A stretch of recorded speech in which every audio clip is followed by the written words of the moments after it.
se croire me sera toujours chère. Elle est gloire et victoire pour moi. Et par elle, en la maison du Père, la couronne est offerte à ma foi. Et par elle, en la maison du Père, la couronne est offerte à ma foi.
cette histoire.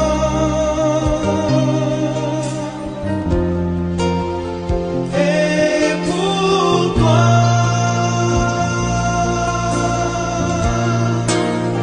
c'est pour toi qu'un jour Jésus est apparu. Et sais-tu que sans Jésus tu es perdu? Viens à lui, toi aussi, aujourd'hui.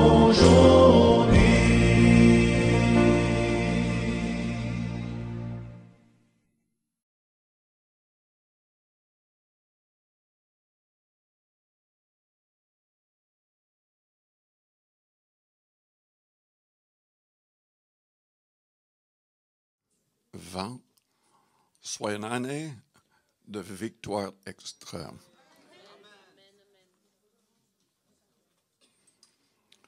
Si c'est vraiment votre désir, il faut servir le Seigneur. Véritablement. C'est quoi servir le Seigneur véritablement? C'est le mettre réellement à la première place. Avant nos loisirs, avant nos ambitions, avant la famille, avant nous-mêmes. Le problème avec l'Église dans le monde, nous sommes l'Église. Enfin, nous allons parler de beaucoup de choses ce soir. Mais dans 2 Corinthiens 5, à partir du verset 14, Paul souligne le fait que les vrais chrétiens ne vivent plus pour eux-mêmes.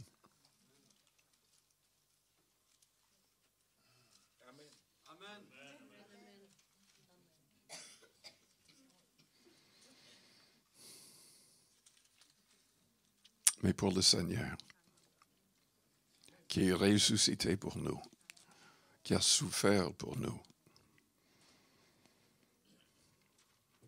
Et comment est-ce qu'on manifeste notre amour pour le Seigneur? Comment est-ce qu'on sert le Seigneur? C'est en servant les autres. C'est en cherchant les âmes. Selon 2 Corinthiens 5, c'est le fait de reconnaître que Dieu nous appelle à un ministère, le ministère de la réconciliation, et que nous ne devons pas rester la bouche fermée, mais que nous devons crier pour que le monde l'entende. Soyez réconciliés avec Dieu.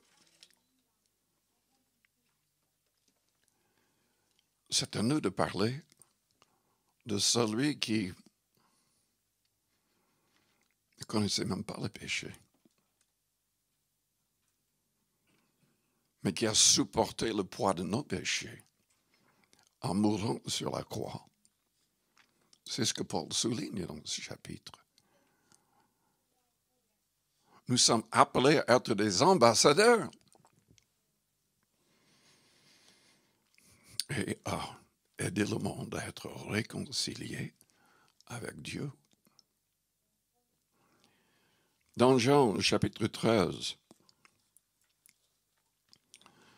nous voyons que le Seigneur souligne une partie de ses principes à ses disciples avant d'être crucifié. Il se met à genoux devant ses disciples. Le Créateur, il se met à genoux devant ses disciples et commence à laver leurs pieds. Il est vrai à l'époque, parce qu'ils avaient des sandales, c'était en pratique courante que des esclaves ou des serviteurs fassent cela pour ceux qui visitaient. Mais le maître Créateur s'est mis à genoux. Elle lavait les pieds à ses disciples. Et il a dit au verset 13, « Vous m'appelez Maître et Seigneur, et vous dites bien, car je le suis. Si donc je vous ai lavé les pieds, moi, le Seigneur et le Maître, vous devez aussi vous laver les pieds les uns aux autres. Car je vous ai donné un exemple, afin que vous fassiez comme je vous ai fait. En vérité, je vous le dis, le serviteur n'est pas plus grand que son Seigneur, ni l'apôtre plus grand que celui qui l'a envoyé. » Vous avez sans doute vu les vidéos que j'ai vues sur YouTube avec de soi-disant apôtres, soi-disant prophètes, qui traitent les membres dans les églises comme moins que rien. Ils marchent sur eux. Hein? J'ai vu une vidéo où les croyants se mettaient à plat pour que le grand apôtre marche sur eux jusqu'à l'estrade. Et il arrive déjà en, je ne sais pas ce que c'était une de ces limousines très grandes américaines. Il est entouré par un garde du corps qui court à côté du véhicule.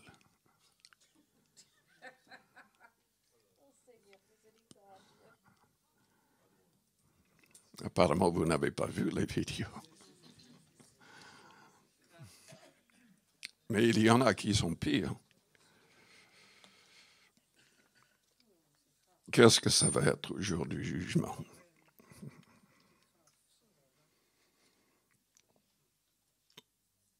Vous voulez être grand dans le royaume de Dieu? Il faut s'humilier. Il faut faire comme le maître. Il faut servir les autres. Il faut aider les autres. On ne cherche pas à être servi soi-même. On est là pour servir. Vous savez, j'ai beaucoup aimé le pasteur Pasquale, qui a prêché plusieurs fois chez nous. C'était vraiment un serviteur. Il cherchait vraiment partout à bénir les autres, partout où il passait. Je dois vous dire qu'il a tout réparé dans notre maison. C'est vrai. Il a réparé plein de choses. Il allait souvent, il aimait ne pas uniquement prêcher, mais il aimait aller dans les églises ou dans des pays où il n'y avait pas d'église. Et il faisait construire des églises avec des équipes. Évidemment, gratuitement. Dieu nous appelle, le Seigneur nous appelle à servir. Vous voulez être grand aux yeux de Dieu? Servez les autres. Servons le Seigneur de manière biblique. Déjà avec le courage, l'amour, la force et la sagesse du Saint-Esprit. Combien de personnes ont déjà fait l'expérience de la Pentecôte avec le signe de parler en langue? La plupart. Je vous encourage tous à chercher le Seigneur, de parler en langue, les dons du Saint-Esprit qui sont cités dans Corinthiens 12. C'est à nous de les rechercher et de les recevoir. Et de les manifester, non pas pour être admirés par les autres, mais pour servir les autres, pour aider les autres. Que le Seigneur nous aide à être humbles. Dieu bénit les gens qui s'humilient. Jésus-Christ s'est humilié et Dieu l'a élevé. Philippe, toute une ville s'est convertie. Les démons étaient chassés, les malades guéris. Toute la ville s'est convertie. Dieu le bénissait, évidemment parce qu'il avait la foi, il était rempli de l'esprit. Mais on oublie souvent de dire, mais c'était un homme humble. Parce que quand Dieu lui a parlé de nouveau par un ange, lui disant de quitter tout cela, quitter tout ce succès, et d'aller dans le désert, il n'a pas dit, mais Seigneur, pourquoi? Quand les apôtres ont envoyé Pierre et Jean imposer leurs mains aux nouveaux convertis pour qu'ils soient baptisés du Saint-Esprit, il n'a pas dit, mais Seigneur, pourquoi ils viennent? Moi, je viens avec ton aide, de convertir toute cette ville. Moi, je peux prier aussi pour qu'ils soient baptisés du Saint-Esprit. Mais il n'a pas fait ça. Il voyait les autres comme étant au-dessus de lui-même. Il a obéi à Dieu, il est allé dans le désert, il a tout abandonné entre les mains des autres. Et dans le désert, un Éthiopien s'est converti, a été baptisé.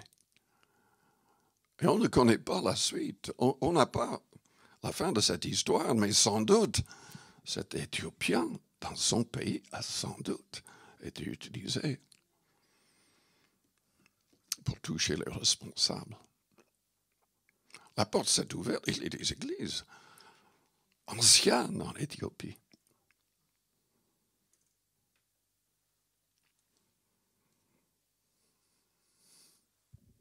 Quand on prêche ainsi, on n'entend pas beaucoup de « Alléluia ».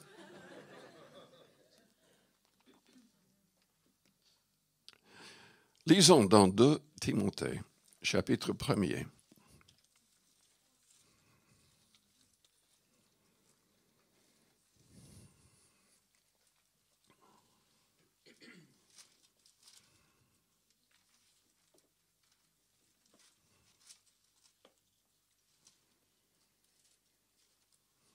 Servir le Seigneur, c'est prier beaucoup. Nous sommes invités à prier sans cesse. Mais sans doute, on ne prie pas assez. On ne prie pas avec une pleine foi, toujours. Et si on ne le fait pas, on ne sera pas exaucé. Trop souvent, nous ne prions pas assez pour les autres. Au verset 3, « Je rends grâce à Dieu que mes ancêtres ont servi et que je sers avec une conscience pure de ce que nuit et jour, je me souviens continuellement de toi dans mes prières. Me rappelant tes larmes et désirant te voir afin d'être rempli de joie, gardant le souvenir de la foi sincère qui est en toi, qui habita d'abord dans ton aïeul Louise et dans ta mère Eunice, et qui, j'en suis persuadé, habite aussi en toi. C'est pourquoi je t'exhorte à ranimer le don de Dieu que tu as reçu par l'imposition de mes mains. Car ce n'est pas un esprit de timidité que Dieu nous a donné, mais un esprit de force, d'amour et de sagesse.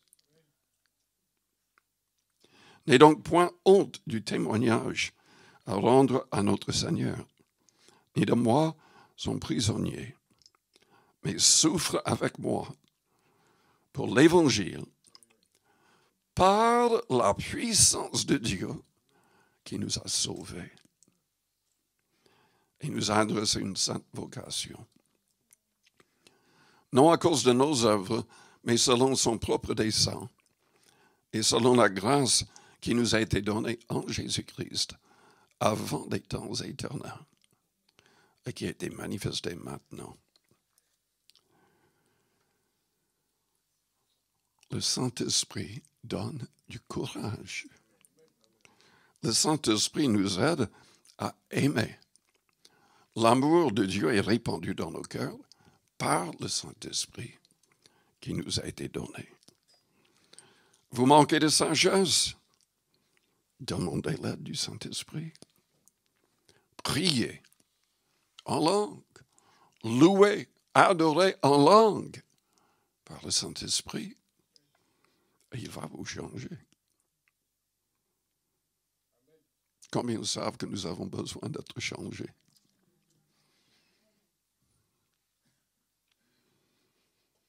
Servons le Seigneur avec le courage, l'amour, la force et la sagesse du Saint-Esprit. Servons le Seigneur en suivant véritablement l'Esprit du Christ. Selon Romains 8, nous devons l'avoir en nous, avec nous, en nous, mais nous devons surtout nous laisser conduire par son esprit.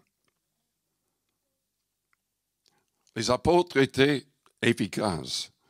Pierre était efficace parce qu'il écoutait la voix du Saint-Esprit, il obéissait. Vous vous souvenez d'Actes, chapitre 10. Le Saint-Esprit a parlé directement à Pierre. Les 3 hommes en bas. Parle avec eux. Les premiers non-juifs ont été baptisés du Saint-Esprit et baptisés d'eau parce qu'il a obéi. Les apôtres n'avaient pas encore compris que les non-juifs pouvaient être sauvés sans passer par le judaïsme.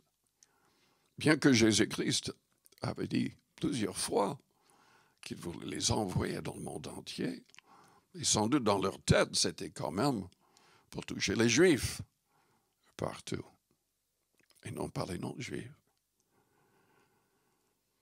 Le Saint-Esprit a révélé cela.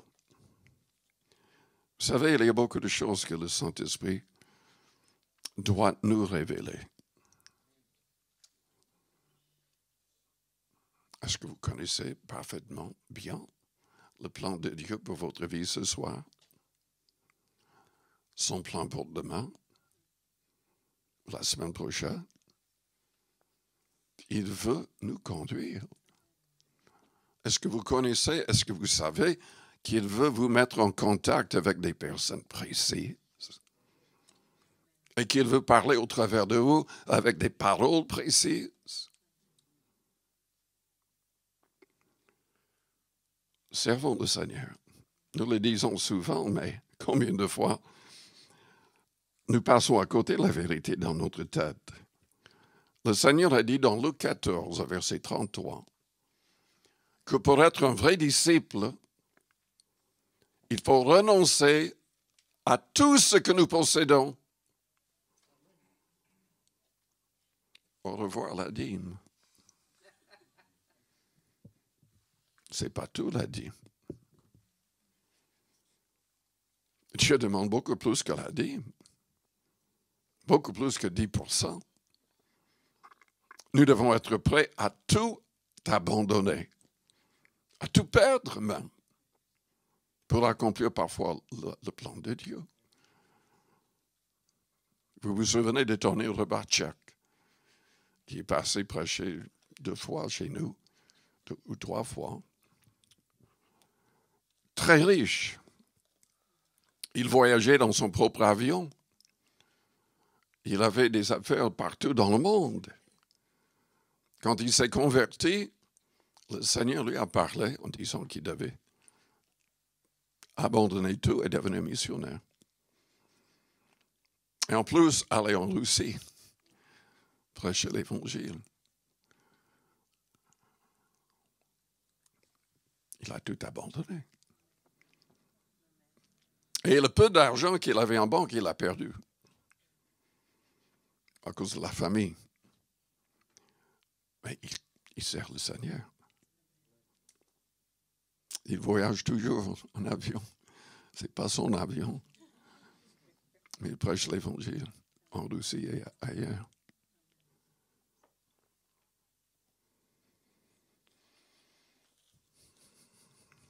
Paul a dit à Timothée qu'il voulait qu'il soit un modèle Il a dit quelque part, dans un autre épître, vous êtes une lettre ouverte, lue par tout le monde.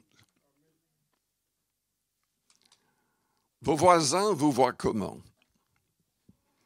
À l'école, au travail.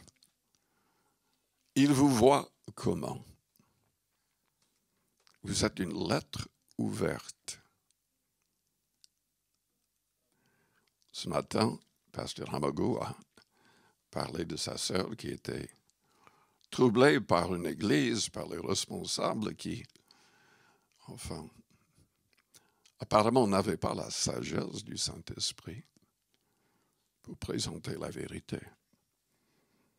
Ou peut-être ces personnes, je ne sais pas, l'ont dérobé. En tout cas, ils n'agissaient pas correctement selon l'Évangile. Nous devons être des modèles. Dans 1 Timothée, chapitre 4, au verset 12, Paul dit à Timothée que personne ne méprise ta jeunesse, mais sois un modèle pour les fidèles, en parole, en conduite, en charité ou en amour, en foi, en pureté.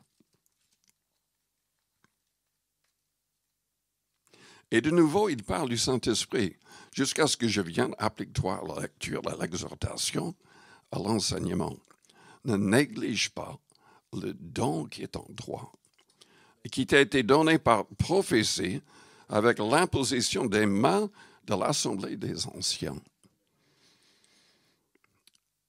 Nous ne pouvons pas réussir comme Dieu le désire sans avoir cette puissance du Saint-Esprit. Paul savait très bien qu'il ne pouvait pas réussir sans le Saint-Esprit. C'est la raison pour laquelle il disait quand il écrivait aux Corinthiens, « Je rends grâce à Dieu de ce que je parle en langue, plus que vous tous. » Mais il ne le faisait pas à l'Église. Il le faisait dans son recueillement personnel, à moins de donner un message en langue et de l'interpréter à l'Église. Nous devons servir le Seigneur en cherchant à être des modèles. Des modèles aussi à la maison, devant le mari et la femme, les enfants, les parents, si on vit avec les parents. Et en cherchant à être strict avec soi-même. David a dit dans le psaume 101, déjà il faudrait penser au verset qui dit que Dieu est trop saint pour regarder sur le mal. Il ne supporte pas même de regarder au mal, ce qui est impur. Et David a dit, poussé par le Saint-Esprit dans le psaume 101, « Je ne mettrai rien de mal devant mes yeux, de rien d'impur, rien de mauvais. » Combien nous devons être stricts, sévères avec nous-mêmes, parce qu'il y a tellement de pièges avec l'Internet, avec la télé. Et les gens qui sont chrétiens ne penseraient jamais à entrer dans un lieu public d'impureté, mais en privé. Personne ne voit, personne d'autre ne voit si on a l'Internet, si on a la télé. Mais si nous voulons les bénédictions du Seigneur, même si nous voulons sauver nos âmes, il faut être strict avec nous-mêmes. La Bible dit, vous qui aimez l'Éternel, haïssez le mal. Chaque fois que nous voyons quelque chose d'impur, nous devrions prier contre cela. que le Seigneur agisse pour faire sauter les programmes mauvais. Je sais en tout cas que dans certains pays, il y a des chrétiens qui prient ensemble, qui marchent dans les villes. Et dans le passé, il y avait plein de magasins pornographiques. On n'a plus besoin de ça avec l'Internet. Les gens peuvent être entraînés dans le mal, plus facilement même. Mais je me rappelle, beaucoup de groupes chrétiens priaient en langue, marchaient dans les villes, ils s'arrêtaient devant des lieux mauvais et priaient que le Seigneur le ferme.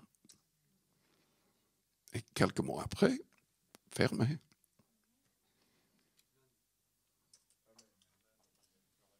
Il faut haïr le mal. Il faut aimer le Seigneur et le bien. Évidemment, il faut servir le Seigneur, comme j'ai déjà dit, par la prière, mais aussi par le jeûne. En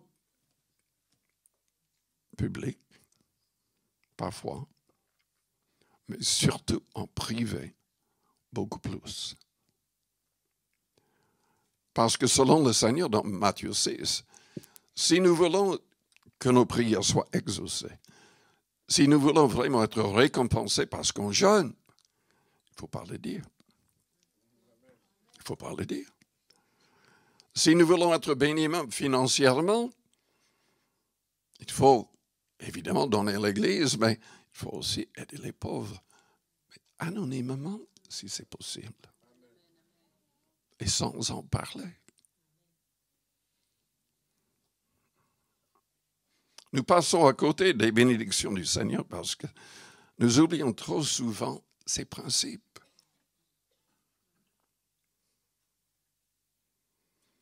Dans Acte 13, il y avait dans l'église d'Antioche des prophètes et des docteurs. Et la Bible dit qu'ils servaient le Seigneur, ou pendant qu'ils servaient le Seigneur. Ils jeûnaient, ils priaient. Et le Saint-Esprit a parlé pour les Barnabas soient envoyés.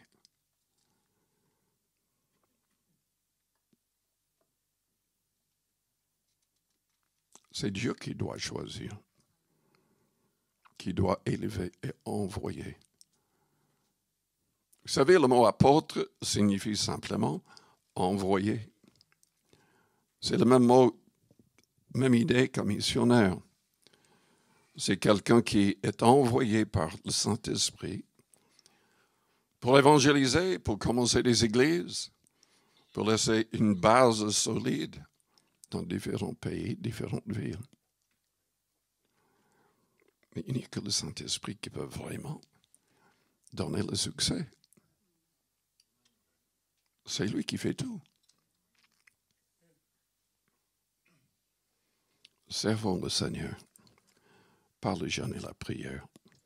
Nous en avons parlé récemment, mais dans Colossiens 4, verset 12, nous voyons Epaphras, qui priait continuellement pour les nouveaux convertis, pour qu'ils persistent, étant soumis parfaitement à la volonté de Dieu. Notre plus grand problème, c'est que nous ne voulons pas, ou nous avons du mal à être soumis à la volonté de Dieu. Parfois, il y a des gens qui Dieu voudrait les envoyer. Comme missionnaires, comme apôtres. Mais ils ne veulent pas. Et d'autres voudraient bien partir, mais Dieu sait très bien qu'ils n'ont pas la capacité. Et Dieu ne veut pas les envoyer. Et nous avons des conflits dans les églises et entre les gens parce que les gens ne savent pas du tout ce que Dieu veut.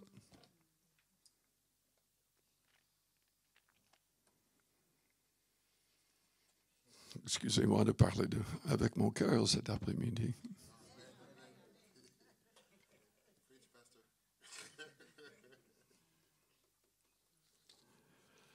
Servons le Seigneur avec une plus grande foi.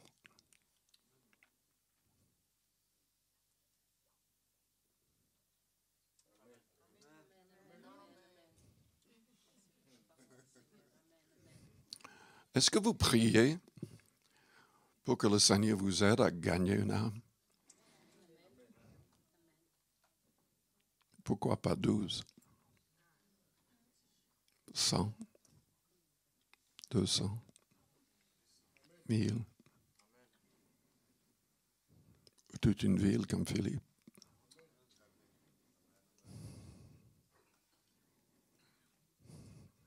Si on ne doute pas, Dieu l'accomplira. Dieu l'accomplira. Servons le Seigneur avec plus de zèle.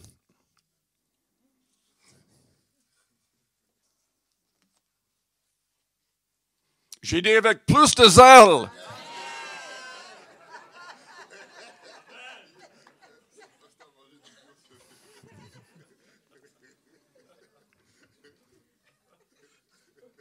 Dans Romains chapitre 12, vous êtes éveillés maintenant? Dans Romains chapitre 12, verset 5. Ainsi nous, qui sommes plusieurs, nous formons un seul corps en Christ, et nous sommes tous membres les uns des autres, puisque nous avons des dons différents, selon la grâce qui nous a été accordée. Que celui qui a le don de prophétie l'exerce selon l'analogie de la foi, que celui qui est appelé au ministère s'attache à son ministère, que celui qui enseigne s'attache à son enseignement, et celui qui exhorte à l'exhortation, que celui qui donne les fasse avec libéralité, qui signifie générosité, que celui qui préside le fasse avec un état moyennement zélé. Préside le fasse avec zèle. Que celui qui pratique la miséricorde fasse avec joie.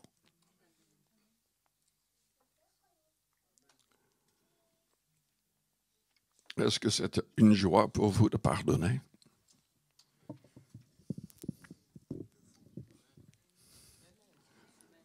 C'est ça, être miséricordieux avec joie.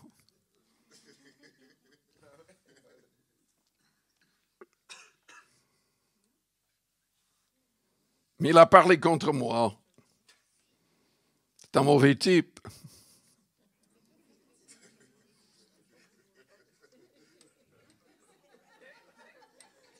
Non, je ne parlais pas de toi, Les.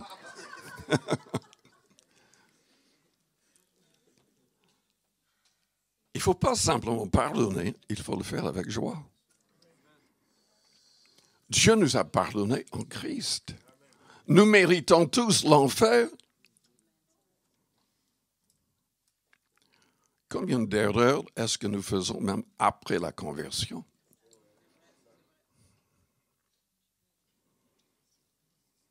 Et Dieu pardonne. Le Seigneur, il intercède pour nous. Si nous le confessons, servons le Seigneur en chassant la paresse.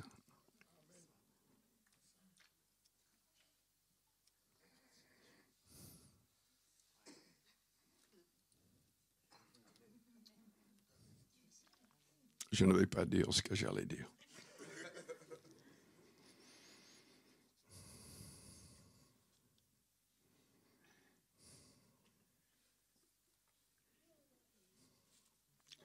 L'Église à Éphèse, selon l'Apocalypse chapitre 2, cette Église qui avait évangélisé toute l'Asie mineure dans l'espace de 2 années, n'évangélisait plus.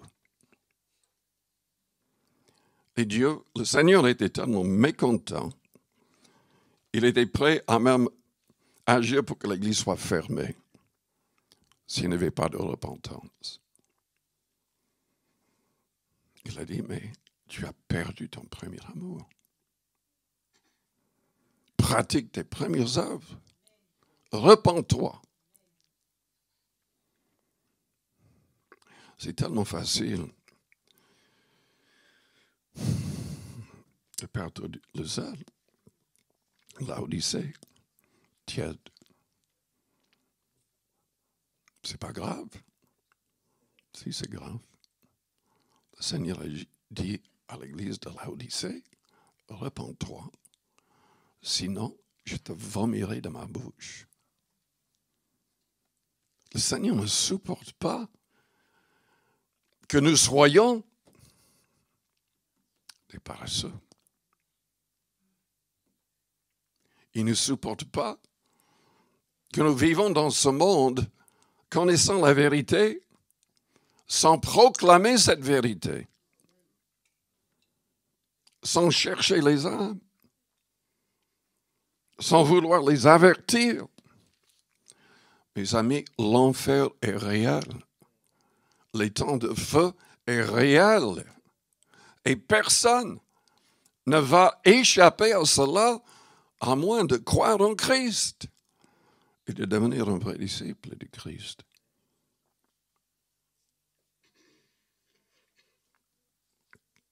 Servons le Seigneur selon son plan. Vous n'allez pas aimer peut-être son plan. Pierre n'aimait pas son plan. Le Seigneur a prophétisé en disant qu'il allait être un martyr, comme presque tous.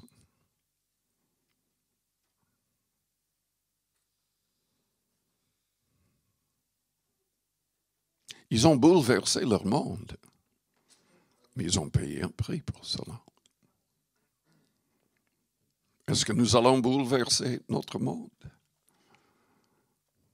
Est-ce qu'on va être obligé de payer un prix pour cela?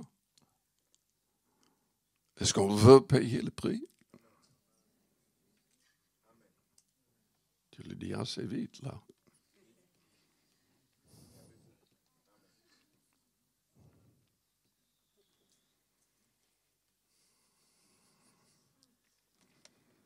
C'est quoi son plan?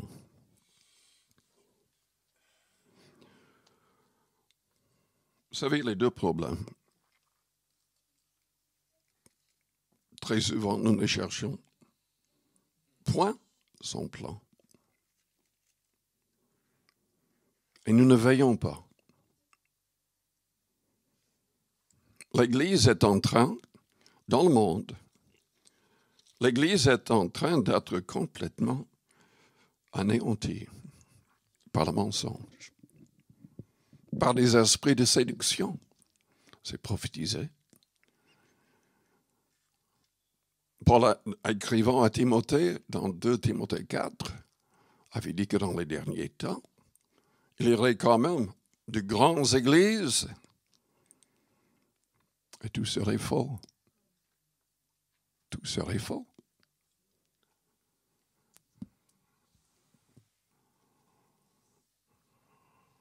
Jésus-Christ a dit que beaucoup seraient trompés par de faux rois, faux Christ, faux prophètes.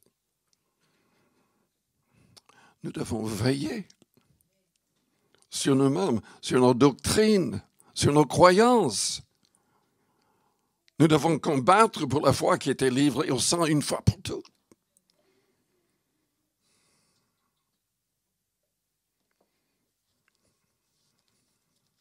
Moi, je suis troublé parce que je constate le grand nombre, même de pasteurs,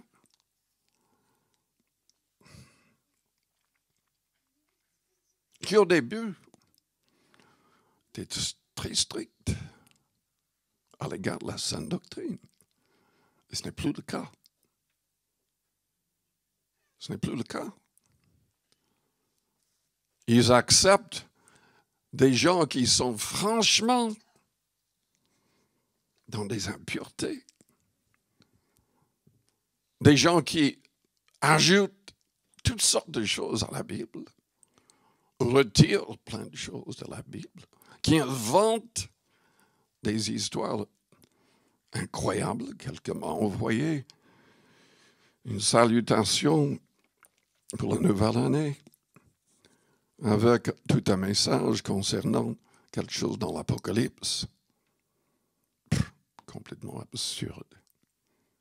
Complètement absurde. Je lui ai dit, mais merci pour la salutation, mais que le Seigneur vous aide à ne plus être trompé par les esprits de séduction. Parce que ce que vous avez écrit est complètement faux. Ce que la Bible dit à l'égard du retour du Christ, à l'égard du millénium et tout le reste, c'est littéral. Vous ne pouvez pas inventer n'importe quelle histoire selon votre propre idée.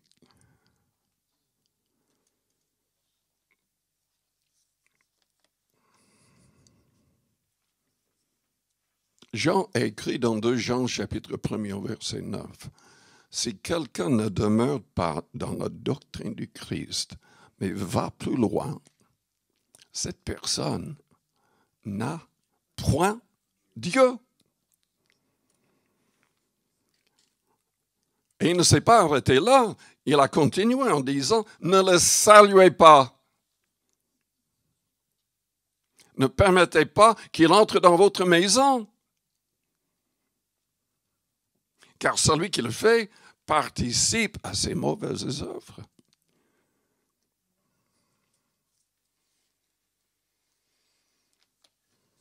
Nous devons être sur nos gardes parce que, pour donner un exemple,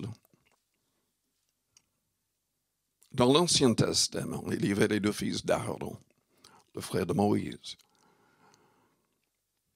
Ils étaient choisis comme prêtres, sacrificateurs plutôt, et ils devaient agir exactement selon ce que Dieu avait dit. Ils ne devaient rien ajouter et rien retirer. Mais un jour, on ne sait pas exactement ce qu'ils ont fait, mais la Bible dit qu'ils ont offert du feu étranger. Et Dieu a été tellement mécontent que la Bible dit que le feu de l'Éternel est sorti de l'autel et les a consumés tous les 2. Dieu a été tellement irrité par cela qu'il a même ordonné à Aaron de ne pas quitter sa tente où la même chose lui arriverait. Il ne devait pas entrer en deuil pour ses fils parce qu'ils avaient insulté Dieu par cela. Il n'y a aucun péché plus grave que le fait d'ajouter à ce livre, de tordre ce livre, d'enlever quelque chose.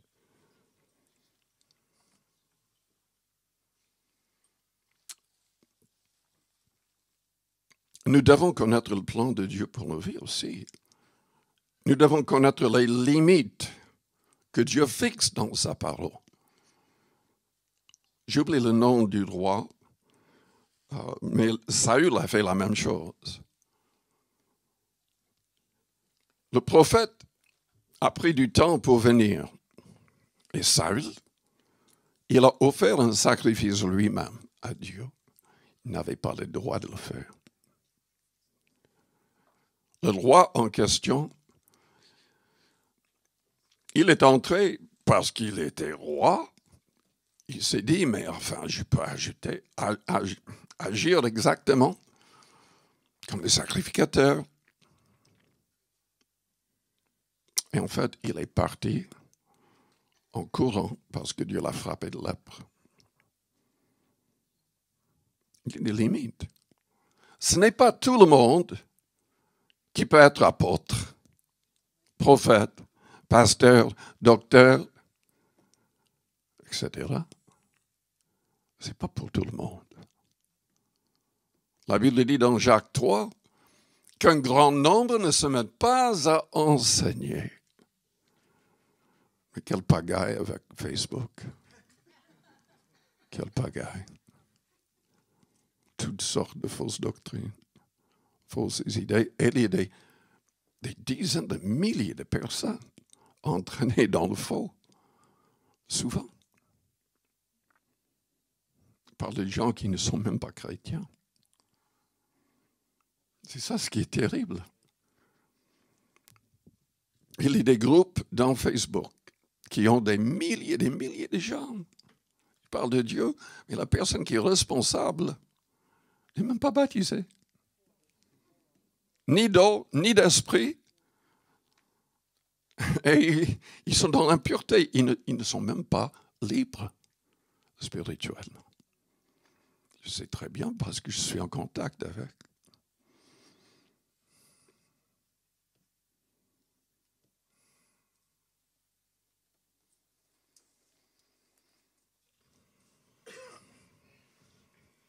Il faut connaître le plan de Dieu. Il faut chercher à connaître sa volonté. S'il veut qu'on soit apôtre, envoyé, il faut dire oui. S'il veut qu'on reste, qu'on nettoie les toilettes dans l'église, il faut le faire fidèlement. Je pense un frère par le nom de Bates. En fait, l'église où je me suis converti a été commencée par son père, Bates. Ils ont commencé l'église au-dessus d'une salle de billard. Ils ont loué une salle au-dessus. Et c'est là que le pasteur, il est décédé d'une crise cardiaque. Et celui qui est devenu mon pasteur, qui était très jeune. Enfin, la femme du pasteur, le premier pasteur, a fait un rêve, un songe. Le Seigneur lui a dit que c'était Bond Bowman qui devait devenir le pasteur. Il n'avait que, je crois, 17 ans. Il n'était pas marié. Il n'était pas formé pour cela. Il a eu tellement peur qu'il a quitté l'Église. Il a traversé les États-Unis pendant 2 ans. Et finalement, c'était comme Jonas, toutes sortes de choses bizarres arrivaient autour de lui avec les gens avec qui il était en contact. Finalement, il s'est dit, mais il faut que je retourne. Il est retourné, sans formation, il commence à prêcher. Le Seigneur a béni, a ouvert une porte pour qu'il soit à la radio tous les jours. Et avant qu'il fasse une école biblique, il avait déjà 1000 personnes de convertis. Il a fait une école biblique quand il avait le temps avec l'Église. Parfois, le Seigneur est obligé d'utiliser un peu de pression pour qu'on obéisse. C'est mieux quand on le fait dès le départ. Avec d'autres, il doit menacer pour que la personne se taise. Ce n'est pas sa place. Il faut savoir vraiment ce que le Seigneur veut. Le fils Bates, il n'est jamais devenu pasteur, mais il est resté dans l'Église fidèlement à toutes les réunions. En général, il était au piano. Peu importe le nombre de réunions. Et jusqu'à sa mort, il était fidèle. Fidèle. Il faut qu'on soit fidèle là où le Seigneur nous appelle. On n'a pas besoin d'être pasteur ou évangéliste pour gagner beaucoup d'âmes.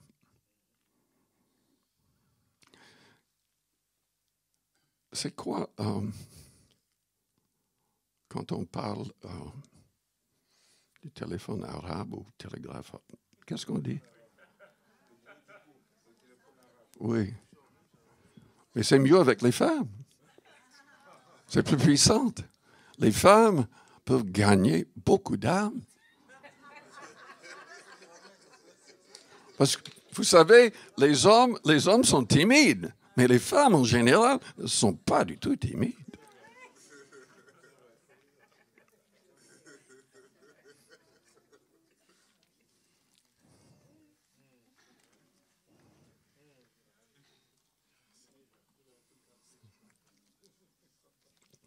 Servons le Seigneur en 2020. Gagnons des âmes. Gagnons des âmes. Est-ce que vous voulez le faire? Prions pour que le Seigneur nous aide à le faire. Père Céleste, nous te louons, nous te bénissons. Aide-nous, Seigneur, à faire ta volonté, à connaître ton plan pour nos vies. Peut-être que tu vas nous le révéler petit à petit, mais tu veux nous conduire chaque jour selon ton esprit, selon ta parole. Ta parole nous avertit que la séduction sera tellement grande qu'énormément de gens seront trompés. Aide-nous à ne pas être trompés.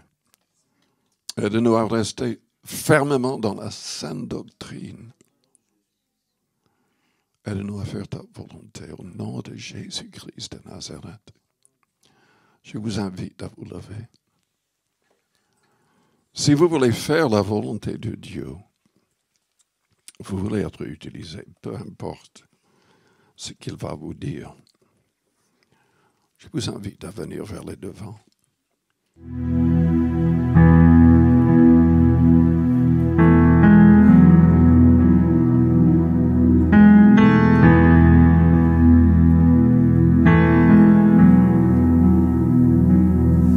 Grâce infinie de notre Dieu qui un jour m'a sauvé, j'allais errant de lieu en lieu quand il m'a retrouvé.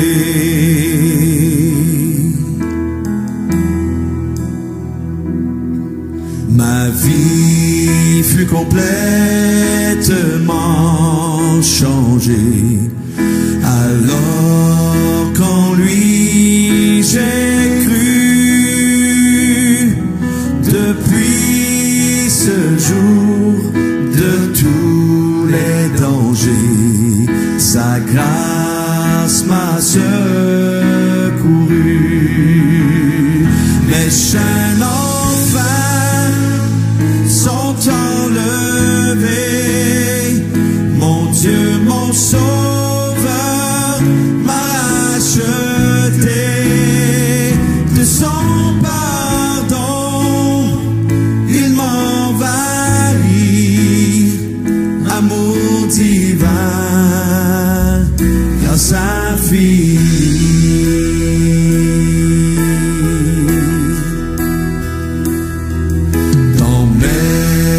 Épreuves et mes labeurs, toujours suffit sa grâce. Je peux compter sur sa faveur à chaque instant qui passe. Mes chaînes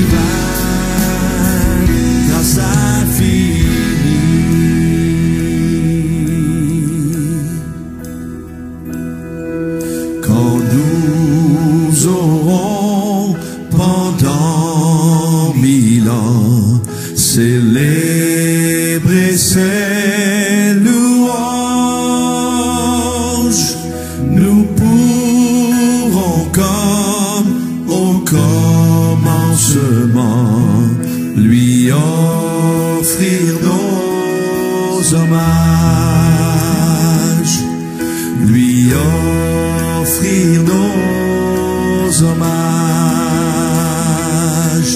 lui offrir nos hommages.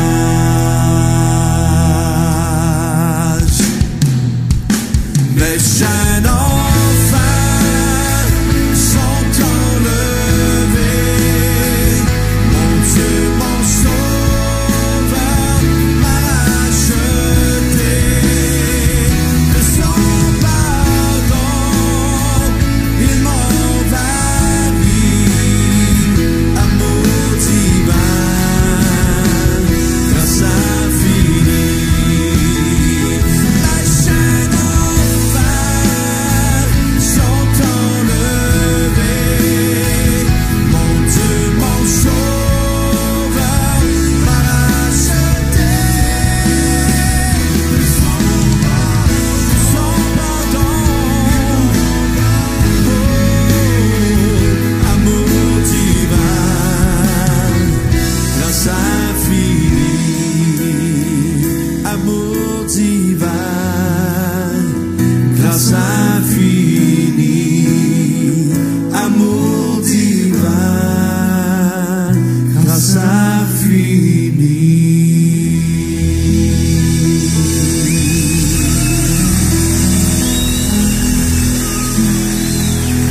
oh oui, très saint,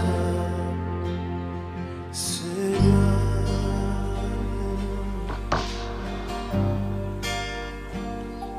Seigneur, je t'adore. Oui, je t'adore. Seigneur,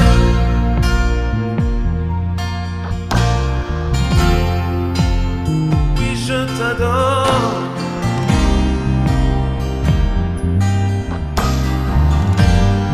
Oui, Seigneur, Seigneur,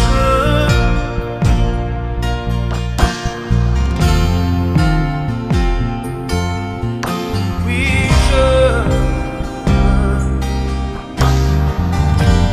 Seigneur, Seigneur, Seigneur, t'adore. Oui, t'adore, car ton nom est très saint. Oui, très saint, Seigneur.